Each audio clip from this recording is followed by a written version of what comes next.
Welcome back to Understanding Laudato Si. In this episode, we'll take a look at Chapter 1 as we move more deeply into the text itself. In our last episode, we situated Pope Francis's encyclical as a whole among the three categories for understanding a Christian perspective on creation and humanity's relationship to the rest of creation. We also took a look at Pope Francis's own introduction, his own prefatory material, including his audience, which, as we'll recall, is all who inhabit this our common home.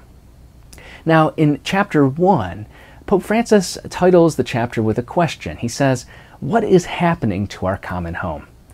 This question doesn't come out of the blue. In fact, it has its roots all the way back in the kind of richness, the depth of the Second Vatican Council.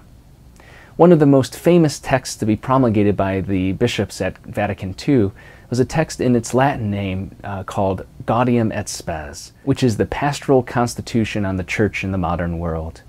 Within that text, all Christians are exhorted to scrutinize the world in which they live, but not to do it in some arbitrary way.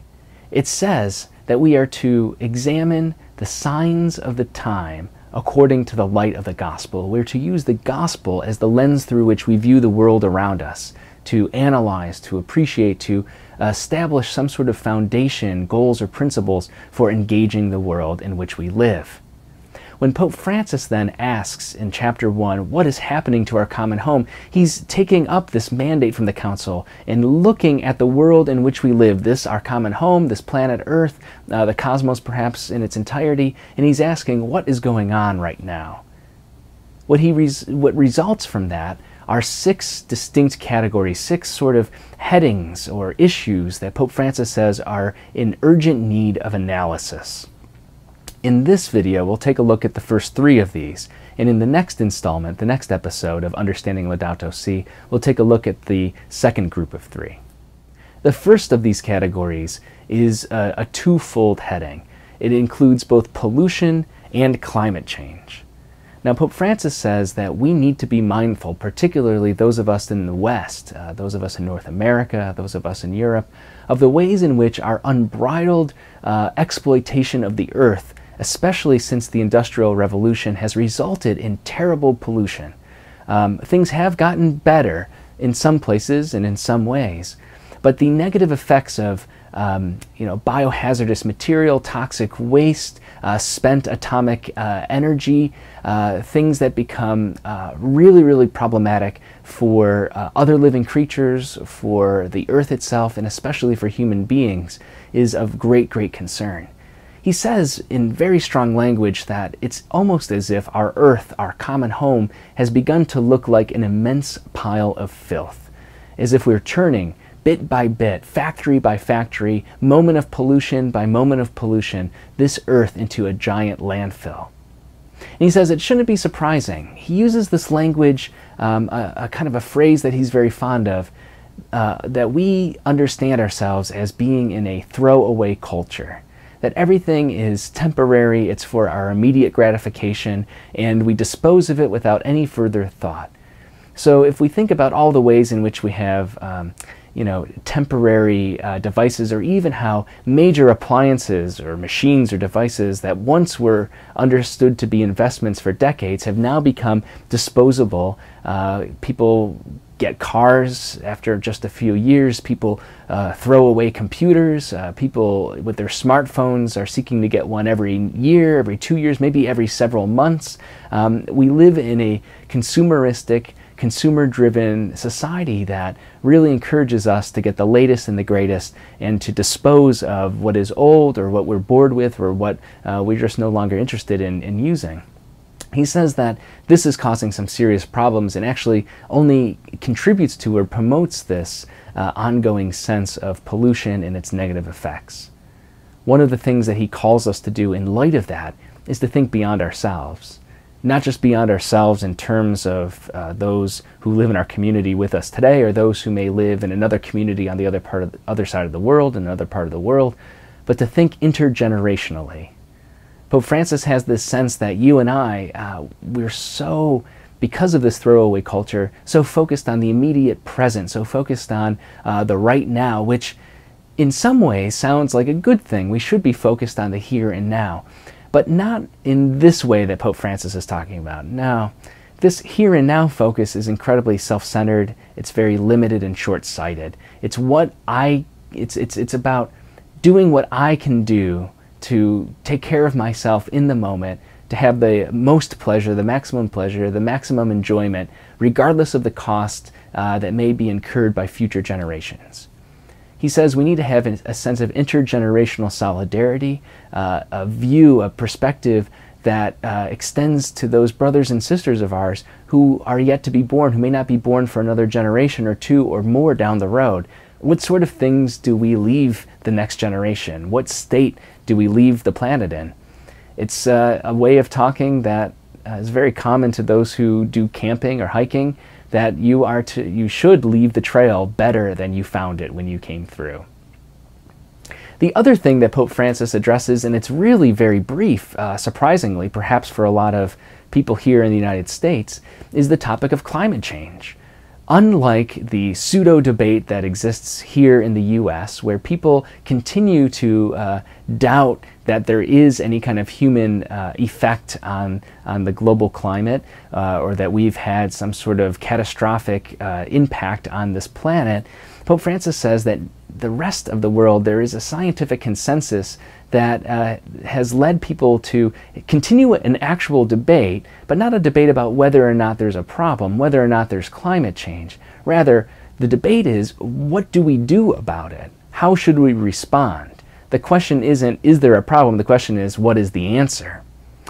So, to the surprise, I think, of a lot of people here in the US who are used to pundits on television or on the radio or columns in newspapers or magazines that seem to suggest that this is still an open question or that scientists are somehow not in agreement about this.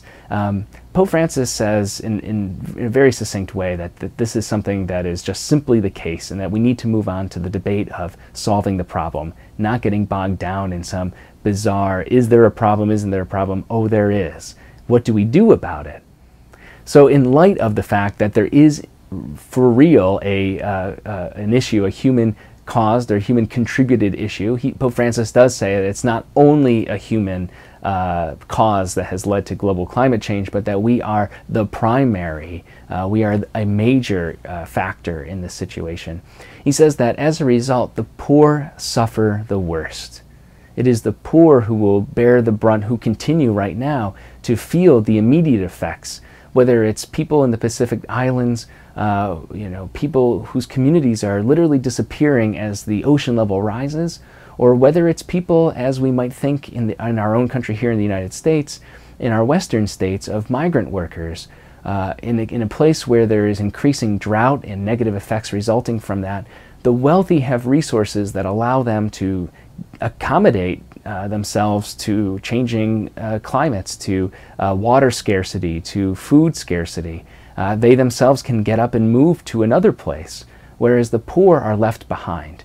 Pope Francis is very concerned about that and challenges us to think about the ways in which both pollution and global climate change are affecting not just you and me, not just those people that are perhaps in our inner circle, our families and friends or coworkers, but to think about the whole human family and then the whole broader family of creation and what impacts this has on people.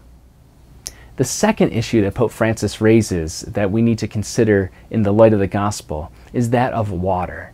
It's really striking that Pope Francis dedicates a whole subsection to the subject of water. And he does two really interesting things here, two things for us to consider and to pay attention to. The first is that all over the world, particularly in the global south, where most of the poorest of our human brothers and sisters live, there are people who are dying daily because of waterborne illnesses that they've contracted, and that these waterborne illnesses are, in large part, easily preventable with clean drinking water, with filtering, with a variety of technologies or resources that often these communities cannot afford or don't have access to. And he says this is a problem, this is a concern. The other thing he says that's very striking in this rather short section on water is that clean drinking water is, as he puts it, a basic universal human right. Never before has a pope, and I don't know that before anybody who has had such stature internationally as a sitting pope, has made so abundantly clear, so directly, this imperative that clean water is a right that's owed to every human being, really to every creature. But since we're talking about human beings here and our response to these matters in light of the gospel, Pope Francis is saying that every human person has a right to clean drinking water. Water is not something to be monetized. Water is not a privilege. Water is a basic foundational need that all human beings have, and without it we die. Nobody should be dying of drought. Nobody should be dying of these preventable waterborne illnesses. So Pope Francis is highlighting this, raising this as a current issue that we need to consider, again, in the light of the gospel. Perhaps we can take Jesus' words from the cross, "I thirst," in a whole new light when we consider both of these subjects, waterborne illnesses that should be prevented, that we should work to eradicate and help others to avoid, and that clean drinking water is a basic universal human right. What does it mean to say that the body of Christ thirsts today? The third area, the third heading that Pope Francis holds up that we need to examine in the light of the gospel is the loss of biodiversity in our world. He says that the extinction of plants and animals is a problem. It's a problem really for two reasons. The first reason is that this is a problem of resources. If we think intergenerationally, there will be a loss of plant life, perhaps certain plants upon which people rely on to survive, as well as animal life for sustenance, for clothing, for other material resources. He says these things are decreasing, and it's a problem. It's a real deep-rooted problem when another species go extinct, whether it be plant or animal life. But he says that in addition to the resource, the instrumental reasons that this is a problem, he says there are also intrinsic value reasons that we need to be concerned about. He says that these things that are being extinct, that are whole species that are disappearing, he says this is a problem in and of itself, that even if it doesn't pertain to human usefulness, that we find it of value to drink or to eat or to hunt or to keep as a domesticated pet a particular species of plant or animal. He says that this is a problem that is a scandal, that things are dying, things are going extinct.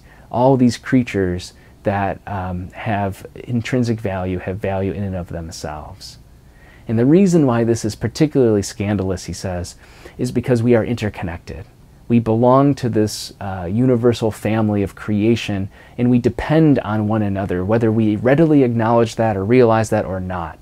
The trees and the algae and the plant life of this planet, it takes in the carbon dioxide and the sunlight, and it provides both oxygen for our breathing and the breathing of other animals, as well as food for our sustenance.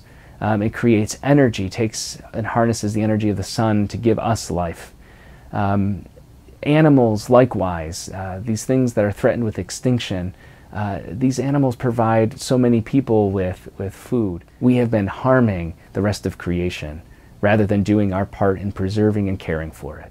Drawing on the mandate of the Second Vatican Council for us to examine the signs of the time in light of the gospel, Pope Francis has presented these three signs for us to consider: pollution and climate change, the subject of water, and the issue of biodiversity.